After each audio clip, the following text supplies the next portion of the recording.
हाँ जी दोस्तों, welcome back to Singh vlogs again. दोस्तों, कल यानी कि 1 मार्च को बाबा जी ने आगरा में दर्शन और सवाल जवाब का प्रोग्राम किया। जैसा कि ये आप पिक देख सकते हो, बाबा जी एरोप्लेन से उतर रहे हैं और ये उनका वेलकम कर रहे हैं। डिस्ट्रिक्ट मजिस्ट्रेट ऑफ आगरा हैं। सबसे पहले बाबा जी ने वहाँ दर्शन दिए, फिर सवाल जवाब का प्रोग्राम हुआ। ये कुछ चुने हुए सवाल जवाब हैं। एक लड़की ने क्वेश्चन पूछा कि बाबा जी, जो मेरे पिताजी हैं वो एक ही कमरे में रहने की बात करते हैं, तो बाबा जी ने कहा वो सही ही करते हैं। इंसान को क्या चाहिए? सिर पे छत, 2 जोड़ी कपड़े और 2 वक्त की रोटी। इससे ज़्यादा अगर हम अपनी चाहत को बढ़ा लेंगे तो बोझ बढ़ जाएगा और हम कहीं ना कहीं उस बोझ के नीचे दब जाएंगे। उसी लड़के ने सवाल किया कि बाबा जी, मैं पढ़ाई में मेहनत तो करता हूँ पर मुझे सफलता नहीं मिलती।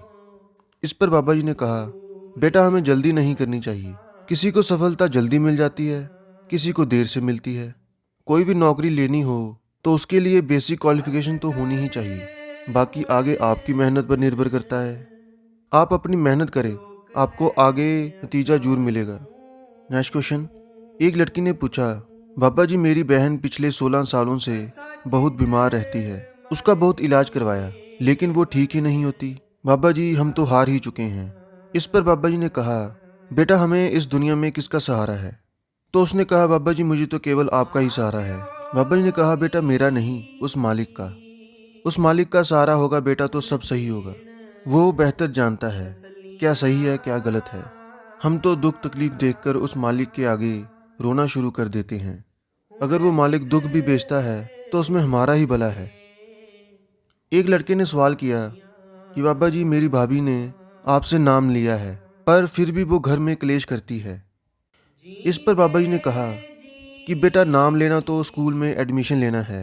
अपने बच्चे को अच्छे से अच्छे स्कूल में दाखिला दिलवा दिया। ये कोई स्विच नहीं है कि नाम लिया और अगले दिन वो संत महात्मा बन गए। जब नियमित भजन सिमरन करेंगी तो मन में विकार अपने आप कम होना शुरू हो जाएंगे। नेक्स्ट, एक लड़की ने कहा कि बाबा जी, मैं चाहती हूँ मेरी तरह मेरे पापा भी सत्संग से जुड़ जाएं, पर वो है कि आते ही नहीं। इस पर बाबा जी ने कहा कि बेटा, इस तरह नहीं सोचते। वो आपको तो आने से नहीं रोकते ना। अगर वो आपको आने से रोकें तो आपको अच्छा लगेगा। हर किसी को अपने लिए सही चुनने की आज़ादी है। आप अच्छा उदाहरण बने तो वो अपने आप ही देखेंगे कि आपको सत्संग से फ़ायदा होता है, तो वो भी अपने आप ही जुड़ जाएंगे। अगला क्वेश्चन। एक भाई ने बाबा जी से पूछा कि ज़िंदगी में सही फैसला कैसे लें। तो बाबा जी ने कहा, बेटा, वैसे तो पूरी भागदौड़ उस मालिक के हाथ ही है, पर हम ये देख सकते हैं कि जो चीज़ मालिक की तरफ लेकर जाती है उससे जुड़ना चाहिए और जो मालिक से दूर लेकर जाती है उससे थोड़ा परहेज करना चाहिए। एक बहन ने प्रश्न किया कि बाबा जी, मुझे जनवरी में आपसे नामदान की बख्शिश हुई थी। मैं सिमरन को तो पूरा वक्त देती हूँ पर भजन पे मुझसे बैठा नहीं जाता। बताइए बाबा जी, मैं क्या करूँ?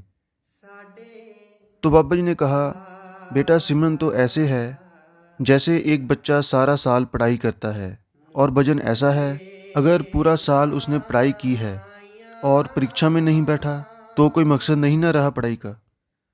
इसलिए भजन जरूरी है। नेक्स्ट, एक बहन ने कहा, बाबा जी, आप आगरा आए इतने टाइम बाद, मुझे बहुत खुशी हुई।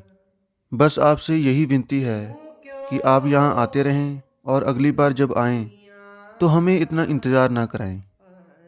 इस पर बाबा जी ने हल्की मुस्कुराहट दी। Next question. एक लड़के ने कहा कि बाबा जी, मेरे घर में सब आपस में झगड़ा करते रहते हैं।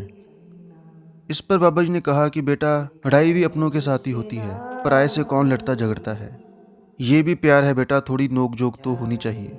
आप बताएं, बिना नींबू मिर्च के आप कोई पकवान खाना पसंद करेंगे? तो उस लड़के ने कहा, हाँ बाबा जी, आपका ध्यान करके जो भी खाएंगे तो उसमें आनंद ही आएगा। तो इस पर संगत हंस पड़ी। बाबा जी ने कहा, नहीं बेटा, आप घर का माहौल सही रखें, वो मालिक जरूर बख्शिश करेगा। तेरे जेहे चन कई सै